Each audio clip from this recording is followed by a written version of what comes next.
Hi,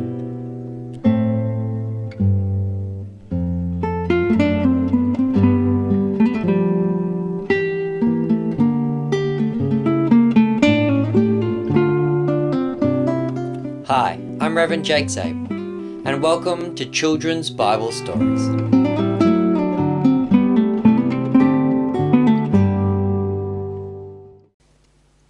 Our Bible story for today, children, is going to be the story of David's mighty men. And join with me today is my helper, acolyte Hezekiah. Hello. And so David had a whole bunch of what were known as the mighty men. These were the best soldiers. These were like super soldiers. Not as if they had superpowers like superheroes, but that they were really strong, talented soldiers who might as well have been superheroes because some of them were able to kill hundreds of men by themselves. They were very strong, mighty soldiers. They were the heroes of King David's time. And so David divided his mighty men into two different groups. Kaya, do you remember the two groups that David had? There were first the 3. and there were also the 30. Yeah, so they had two different groups. The 3 mighty men, which were the 3 strongest of David's mighty men, and then then David also had his 30. Although the book of Samuel says that the 30 actually contained 37 mighty men in total. Why did they call them the 30 and not the 37? Well, that was just generally you rounded it to the nearest 10. There wasn't enough to call them the 40, so they were just called the 30. So in the second book of Samuel and in the first book of Chronicles, it does mention all these mighty men. But of particular, how many men, Hezekiah, got special mention? 5. That's right. We had 5 men that got special mentions. There were the 3 mighty men and then 2 other men that belonged to the 30, but that they were so strong and special that they got mentions among the 3. So let's first start by looking at the 3 mighty men. The first of the mighty men, whoops, the Philistines were so scared they fell over even before he came. Thank you, Hezekiah. So the first of the 3 mighty men was a man by the name of Jashobeam Basshebeth.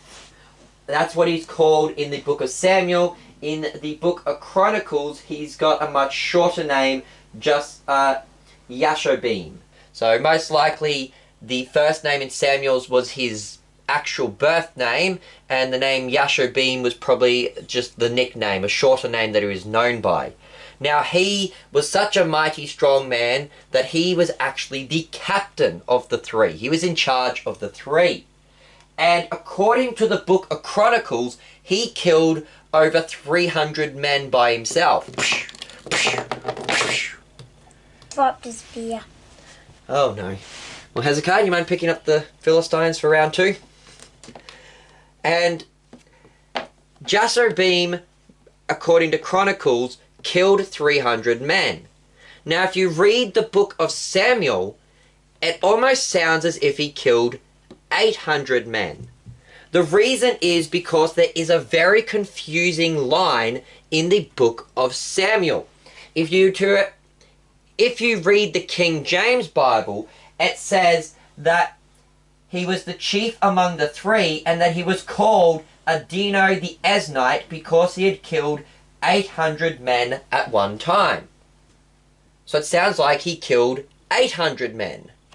But according to Chronicles, he only killed 300 men. Now, the easiest explanation to this is that the Hebrew isn't saying that Jashobeam was called Adino the Eznite. Some scholars think that the sentence should be translated that he was like Adino the Eznite. So Adino the Eznite was some great Israelite hero who had managed to kill 800 people at one time, and Jashobeam was like him because he had also managed to kill 300 Philistines at one time. So he was like Adino the Eznite. Now, the next of the three mighty men is Eleazer the son of Dodo. Now, according to the books of Samuel and Chronicles, when David and his mighty men were battling, who, Kaya? The Philistines. Yeah, they were fighting the Philistines down at a place called Pathdaim. And the Philistines were winning the battle, so that the mighty men and all of David's army had to run away.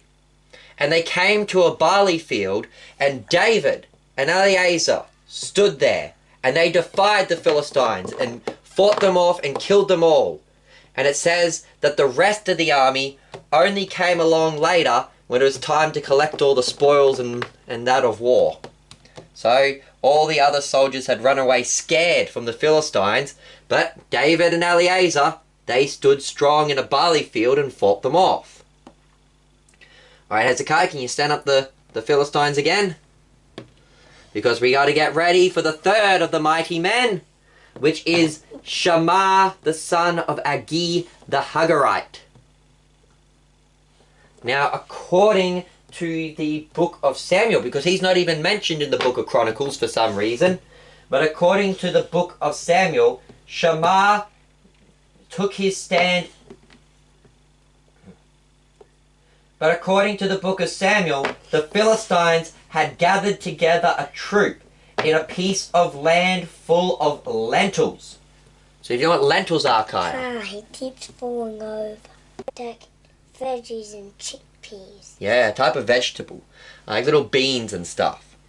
Yeah. And according to the book of Samuel, Shammah stood his ground in this field of lentils. And he battled the Philistines. And he fought with them all day. Now I'll get you. Take that. And he fought with them all day so that his hand clung to his sword. Is what the Bible says. Basically, he'd been fighting so much all day that his hand cramped up and he couldn't even let go of his sword anymore.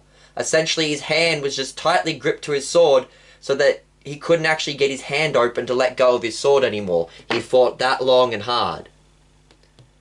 And so, these were the three mighty men of David. And next, we come to the 30. Particularly, we are going to focus on two men from the 30.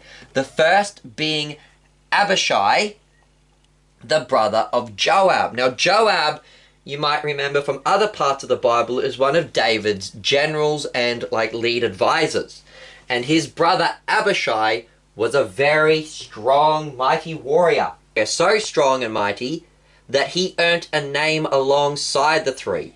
Now, he wasn't good enough to become one of the three, but he was good enough to be known as a soldier alongside the three. And he was such a good, strong soldier that David made him the chief and the captain of the 30. So he was in charge of all the other 30. And what was his big feat that he did, Kai, that made him so great and mighty? Killed 300 soldiers. Yeah, he wielded a spear and he killed 300 Philistine soldiers in one day. And now the next of the most famous of David's mighty men was a man named Benaiah. Now, Benaiah was also a member of the 30. He wasn't strong enough to be counted among the three, but he was famous enough to be considered as good as the three. So good that David actually made him his own personal bodyguard. So Benaiah would have went around with David to keep David safe. And the Bible lists 3 feats of Benaiah. What was the first feat of Benaiah, Hezekiah? He killed 2. Yeah. What did he do, Hezekiah? Killed 2. 2 what? 2 soldiers. And where were the soldiers from? Can you bring them on the screen, Hezekiah? I don't know their name. Don't know where were they from, though? Moab.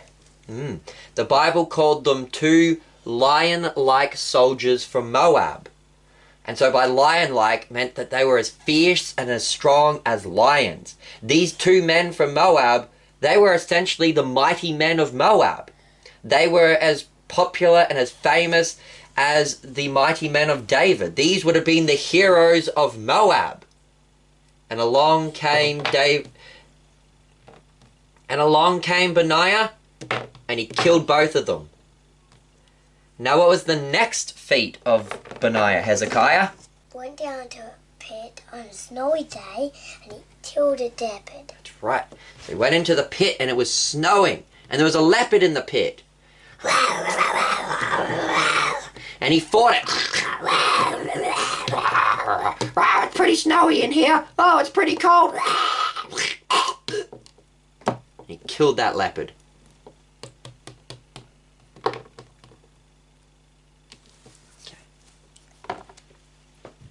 And what was the third feat that Benaiah did, Hezekiah? He killed an Egyptian. That's right. The Bible says that there was a mighty man from Egypt. So this again was like the hero of Egypt. And he came at Benaiah with a big spear. And Benaiah only had a staff. But Benaiah went out and he wrestled him. Give me that spear. Give it. Give it. Let it go.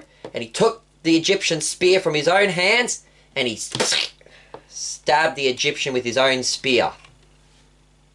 And so those were the 3 feats of Benaiah. He killed the 2 mighty lion men from Moab.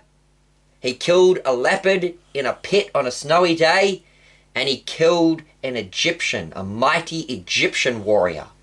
And so that earned Benaiah honor and glory among the people of Israel. So that even though he wasn't a member of David's 3 mighty men, he was considered alongside David's 3 mighty men, and he was a member of the 30, and he became David's own personal bodyguard.